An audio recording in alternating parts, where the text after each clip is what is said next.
Hello, my name is Sasha, and the purpose of this video is to explain the dispositions of teaching.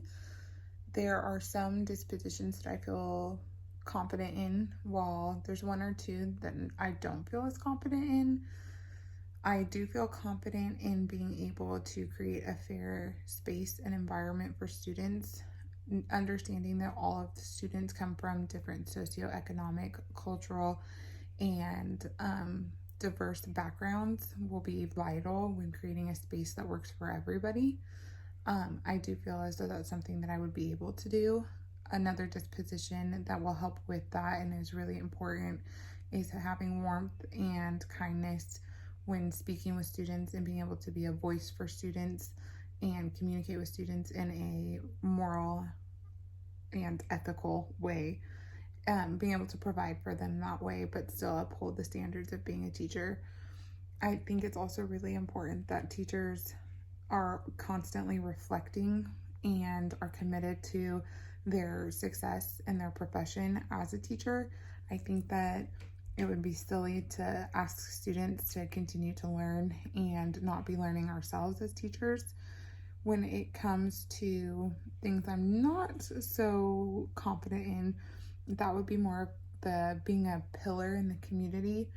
While I do feel as though I could do that, I just haven't had a lot of connection to the community that I live in, just because I'm constantly working or in school currently, and I only have lived here for a few years, so moving around a lot has kind of made it hard to navigate being able to do that.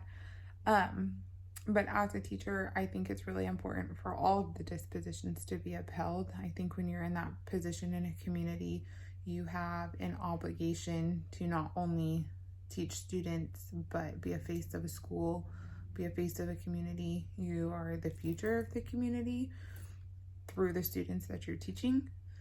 I think that as a teacher, it is really important to work on a high moral compass with your integrity intact.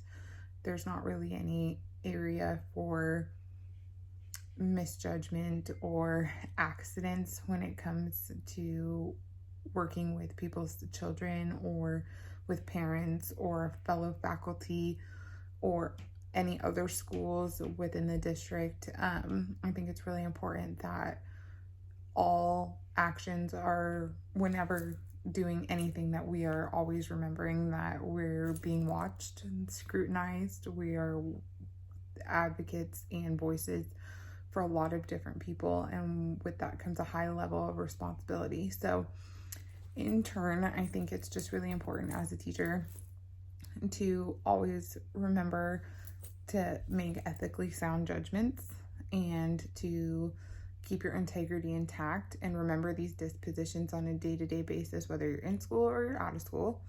And as I stated before, I think that creating a safe space, a supportive space, and an understanding space for my students and giving them what they need, whether it's different from student A to student B to student C, but being able to do that is going to be vital for the success of students that I teach in the future. And that going into my first year of teaching, the number one thing I want to work on is community outreach and remembering I'm a face of a community and not just a school. So that's it. Thanks.